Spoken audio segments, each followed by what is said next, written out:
Happy New Year, everyone. My name is Steve. This is my friend John. Hello, and Happy New Year to you and to everyone out there. Yeah, what did you do on New Year's Eve? Anything much? Very quiet New Year's Eve. Yeah, like Basically stayed home with a couple friends and my wife and had a couple beer and ate a pizza. And that was about That's it. about more than Watched the fireworks. They have fireworks around in our neighborhood, so we watched those and went to bed. That's more than we did. Anyway, this is the latest episode of this Sonic Obsession. We're going to deal with our year in review for 2021, so stick around.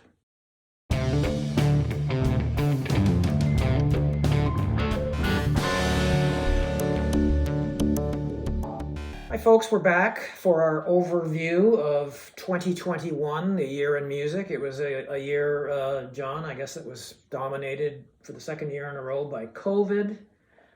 We also got some disturbing news about the state of rock music in these modern times. And so, John, what stands out for you most about this past year in music? Well, once again, it was the same as 2020. It was just the lack of live music, the lack of live shows, both locally with clubs and pubs, but more so the bigger bands. I mean, touring basically stopped again. I mean, as far as some of the larger groups, the Stones did tour for a few dates and made a whole bunch of money. But I mean, the other thing is that bands would announce tours and they would have to cancel them or postpone them, so it was hard to make plans, that kind of thing. The last show that we saw, that was my wife and I, was in the last big show was in 2019. I almost said 2020. That's just, this year's just been so bizarre. It's a blur. Yeah, it is a blur. And that was the Crossroads Festival in Dallas, Texas, because that was in the fall. And then shortly after that, of course, we got mixed up with COVID, and COVID just played such a huge role in stopping things. What about you? What was the last show you saw? Big show? Well, it was a medium-sized show. It was Dawes, an LA band that I really like. I enjoy their albums. They were playing here in Halifax. That was September 2019, just around Labor Day, and nothing since. And I don't know how bands are surviving. I just don't understand it. It's one thing for the Stones to go out and continue to sell out huge stadiums and that, but just the medium to small size bands that rely so much today on show revenues, because the sale of physical media and streaming pays very little. I don't know how they're making ends meet. I'm just afraid that these artists are going to drop by the wayside, and the music biz is going to be music biz for people like us. The fans are going to be really hurt by this. Yeah, I mean, I don't see any end to it, as far as, I don't know if end is the right way to put it. It's just the beginning of more touring again. We were supposed to see Elton John back in 2020. And that was postponed, canceled. Now it's supposed to be this year. I don't think that's going to happen. It's just it's so uncertain. I mean, the show may happen, but I don't think it's going to happen for us because it's in New York. And as a friend of mine in New York said the other day, it's a Wild West show down there. So anyway, I'm not going to be hurrying down to New York or the United States. I'm not going to be hurrying anywhere as far as that goes. But it's a real... it's got to be a real hardship for musicians, because the working musician just really hasn't had that many opportunities to make a decent living the last little while. I'm not sure about government help as far as musicians go in Canada, and I'm definitely not sure what is available in the United States. There have been some programs in Canada. I don't know if musicians qualify for those and still do qualify for those.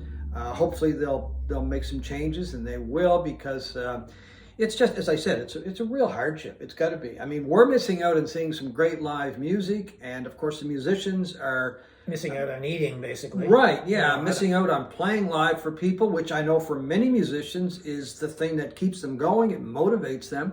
But of course there's the pocketbook at the end of the day as well. So yeah, that's the biggest thing. I hope, things return to normal this year. I don't think return to normal is a good way to put it. Gradually get back to a little bit of normalcy. That's what I'm hoping for anyway. Well, I think everybody is for 2022.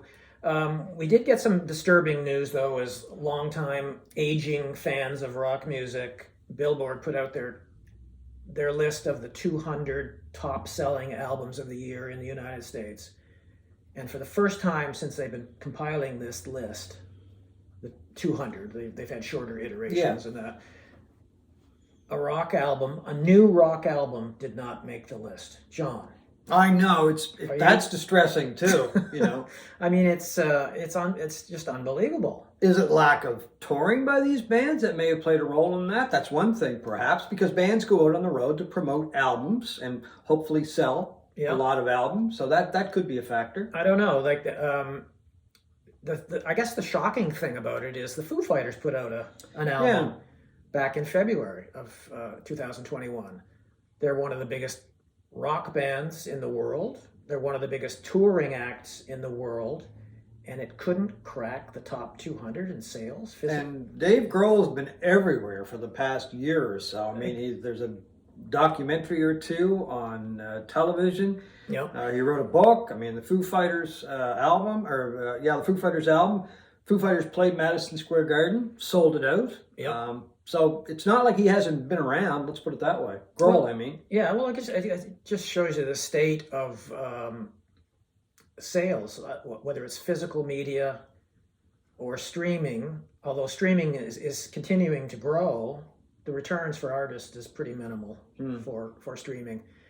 And where in the 70s a top album would sell 10, 12, 15 million albums, the records that are topping the charts today are in the hundreds of thousands. Yeah, that is interesting as well. You know, it makes you wonder.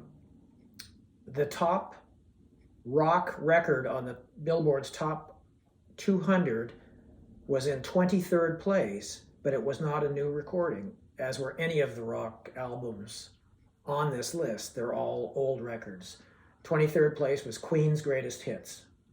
Very sad. Very sad. Very sad. I'm not a huge Queen fan anyway, No. but it's sad that it's 23rd. My guess is that streaming has probably made it that very popular. And the other thing is probably a holdover from the popularity of the movie Bohemian Rhapsody from a couple of years ago. Mm-hmm. People are listening to more Queen, that kind of thing. So, I mean, I saw some of the other albums on that 200 too. Journey's Greatest Hits. CCR's Greatest Hits, which kind of surprised me, I believe is on Bon Jovi's, there was Bob Marley's Legend album, the greatest hits of Bob Marley and the Wailers. Yeah, I mean they're 40-year-old albums that are on the list, and it's great in one way that people still like those albums, but it's sad that newer acts are not getting in on the game at all.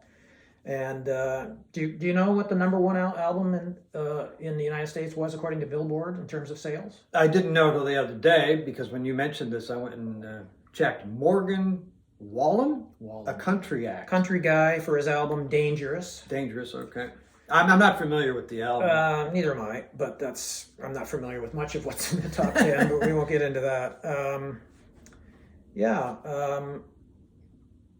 I'm just looking at the numbers here. Streaming today accounts for 84% of total revenues in the music business. That's not a big payday, as I understand. Not a big payday. Although I was surprised. Tidal. I'm a streamer. In addition to buying physical media, in the last month I listened to David Bowie's new box set, New Adventure. Great box set. I was shocked by how good it was because it deals with the periods of the 90s. And I listened to the whole thing on my streamer, and I got notification from Tidal that David Bowie's estate will be glad to know that they're getting $2 from you. From me, essentially, I guess. Well, and that segues really nicely into another thing that I found very interesting about 2021. And it was the continuing sale of catalogs, music catalogs by some artists. And Bowie is the latest to jump into that trend. His catalog was... Not him personally. Not him, but his catalog was sold by his estate for about $250 million. Springsteen sold his catalog a little while ago for a reported $500 million. Dylan has got somewhere between $300 and $400 million for his catalog. Stevie Nicks sold hers, or sold 80% of her catalog, and she got, I believe it was $100 million. Neil Young, being Neil, sold half of the rights to his catalog. He wouldn't sell the whole thing. He wouldn't let them have it all. No. And he got a reported $150 million. Yeah. Paul Simon is another one who sold the rights to his catalog.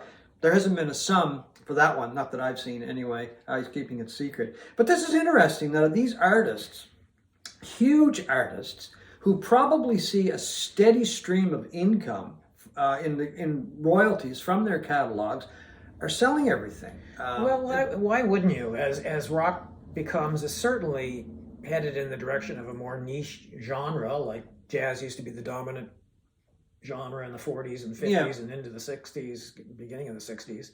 Now it's a niche thing. And honestly, rock and roll is headed in that direction as well. So why wouldn't you cash in for $250 million when you see that rock music is just becoming lesser and lesser of a thing? Yeah, there are a number of reasons. I just went online and checked a number of reasons given on some online publications as to why that the artists are doing this. One of the interesting ones was avoiding court battles over catalogs because, there you go. Because they're dying and the families are squabbling over it all. Like Bowie is a good example. Maybe there's been some internal squabbling with his family, with his estate. Well, I think there has been some in the Petty family, right? Tom Petty? That's right, with the Petty family as well. So there's that, avoiding court battles over the catalogs. Tax benefits has also been cited as a reason that they've been getting rid of the catalogs. Low interest rates. So some of the companies that are buying these catalogs are paying less in interest rates. And streaming, immediate sales profits, and touring has stopped. So the estates, they get income when they sell the catalogs. Obviously, they'll just get a huge payday, or however that's arranged. So those are just a couple of the reasons that have been cited in some publications online as to why some of these artists are getting rid of them. They may just don't want to deal with this stuff anymore as well. Maybe they say, okay, well, let's just sell it, get a huge lump sum of money, and walk away. Yep. So, and it's interesting that some are not selling everything, like Neil Young and Stevie Nicks. So I guess they just want to keep some of it for themselves as far as that goes. Yeah. Anyway, so that was a very interesting thing, and it's going to be interesting to see how that develops over the years. I'm sure more artists are going to jump into it. I think ZZ Top actually is selling the rights to its catalog as well. So anyway, the other thing for me this year that really, and it's a positive development, is the continuing growth in terms of numbers and quality. Being put out by young female performers today. I don't know what the men are doing. Some of these young guys, they're on their couch playing video games or what, but the women are kicking their asses. You know, people like St. Vincent, Japanese Breakfast, Snail Mail, Phoebe Bridgers, Courtney Barnett, go on and on. Wolf Alice, a great band from London. Julian Baker, who I really love. They just seem to be dominating today, and that's not even to even look at the women at the top of the charts who are dominating. Yeah, you know, people like Taylor Swift and now Olivia Rodrigo and people. Lana Del Rey is another one that you can throw into the mix. Just fabulous, young, very young to younger to slightly mature women who are just doing stuff that I don't see very many men doing, other than in the rap genre. I mean, men obviously dominate rap, but I don't know. I think that's a nice positive development. I mean, I think there have been, over the years, there have been times where women have tended to dominate, and it might be just a spell that we're going through. It's hard to say. I mean, I look back on the 70s, and Carole King, Joni Mitchell, for example. They were more few and far between. Oh, they were, by all means. And they certainly encountered a lot of sexism in the industry. Yeah. But there was, there was Janis Joplin with her solo stuff and Big Brother, Grace Slick with Jefferson Airplane. But I agree with you 100%. Yeah, and it is interesting, and let's see how that develops over the next year or so as well. And it was a year that, as there is every year, that a number of our heroes passed away. And the huge loss for me, as far as listening goes, and the one that it shocked me in one sense, but when I stopped and thought about it, well, it really shouldn't shock me because he was 80 years old, was Charlie Watts, the drummer for the Rolling Stones. Charlie always just seemed so really healthy compared to Keith. I always thought Keith would be the first to go of the Stones that are left. But once again, he surprised me, or us. He'll be the one turning out the lights at the clubhouse. Right, exactly. But sad to see Charlie go. Great drummer, not only with the Stones, he did some really good jazz stuff over the years. Very classy guy. It seemed everybody loved Charlie. I mean, I know I did as a drummer. So some more rest in pieces to legendary producer Phil Spector, Mike Nesmith of the Monkees. Chick Corea, who of course was a huge jazz pianist, but I first clued into Chick Corea when he was with Return to Forever, great jazz fusion band, and one of the first jazz fusion bands that I started listening to and really turned me on to jazz as well.